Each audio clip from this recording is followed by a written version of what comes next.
few months ago, I showed you how to build the miter saw auxiliary fence I've been using in my shop for years.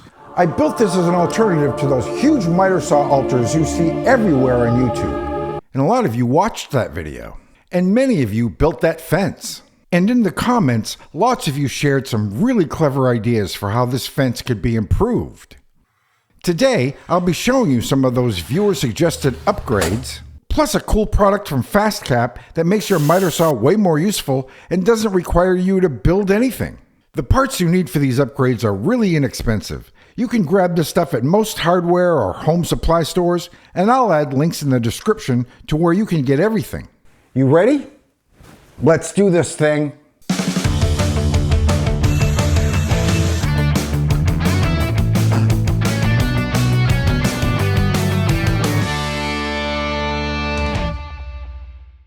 As I mentioned, this is a follow-up to a previous video. Definitely worth a watch, but in case you missed it, let's quickly go over what I did and why you might want to build this yourself. In that video, I showed how to build this quick and easy miter saw auxiliary fence using a few inexpensive parts. It's got a T-track on the back that lets you attach it to your saw's original fence, and another T-track on the front for an adjustable stop. It's a simple design that lets you do precise and repeatable cuts. It provides many of the capabilities of those overbuilt miter saw stations without the space, hassle, or cost. And it installs and removes in mere seconds, leaving your saw mobile and ready for action anywhere. And this design works great, but the number one thing many of you pointed out was the need for outfeed support. Because I use this mobile stand with outfeed riggers already built in, I hadn't even considered this. But many of you don't use a stand like this, in which case, outfeed support would definitely come in very handy. Now, you could just screw an L bracket to the back of this and call it done, and that's fine.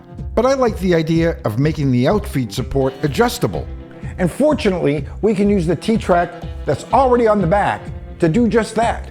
For that, you'll need another of these 1/4-20 T-bolts and a 1/4-20 1-inch round knob, just like we used in the original design. Plus an L bracket or corner brace, something like this. Hold the bottom of the bracket flush against the bottom of the fence, then mark a point on the L bracket to drill for the T-bolt. Drill a hole in the bracket on that mark and attach it to the rear T-track using the T-bolt and round knob. You can move this up or down on either fence, and you've got outfeed support anywhere you need it.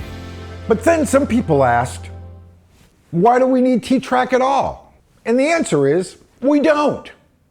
Viewer Mark Lasby sent me these photos of the one he built, and this is awesome. Frankly, I'm a little embarrassed I didn't think of this one, because I do love me some Matchfit hardware. It's so convenient and versatile, and it's perfect for this application.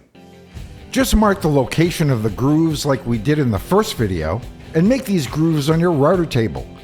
I'm using the Matchfit 14-degree dovetail bit at a depth of 3/8 of an inch.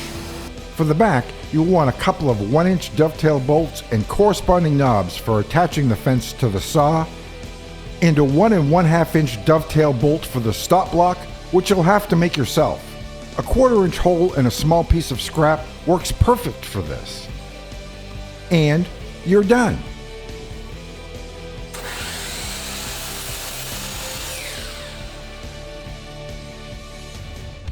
By the way, in case you haven't noticed, the aluminum fence we've been attaching to isn't the stock DeWalt fence at all.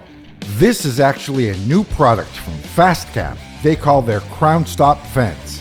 This Crown Stop fence is a great tool that makes it easier to cut crown molding. It's simple, easy to use, and gives you an accurate cut every time. It has 2 parallel T-grooves cut into the face of the fence, allowing the slide bars to move freely up and down to fit any crown molding up to 7.5 inches. When not in use, you can store the slide bars and grooves on the backside of the Crown Stop fence. To install, simply remove the existing fences and slide in your new Crown Stop fences instead. A huge upgrade for your DeWalt miter saw in just seconds. Order yours at fastcap.com and tell them Lee sent you. And finally, let's talk about how to integrate a measuring system with this. It's such a hassle having to re-register the fence against the blade every time, especially if you don't want to have the fence actually touching the blade. And frankly, when I made the first video, I couldn't think of a way to set this up quickly and consistently. Until viewer Randy Warts sent me this photo. And it finally dawned on me.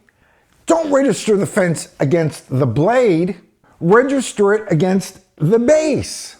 Which is so obvious. Again, why didn't I think of this? So, here we go. I'm using steel self-adhesive measuring tape for this. You'll want to use a left to right tape for a right side fence and a right to left tape for a left side fence. First, decide how much clearance you want to provide for the blade. I'm going with 1/2 inch. So I'll cut the tape exactly on the 1/2 inch mark. You can apply the tape either above or inside the T-track. If you put it inside, you only need to stick the first inch or so the tape doesn't slide. Set the fence about a 1/2 inch from the blade. Then set your stop at the 12-inch mark and use a 12-inch rule just barely touching the blade teeth to set the fence position. Then lock the fence down. Do a test cut.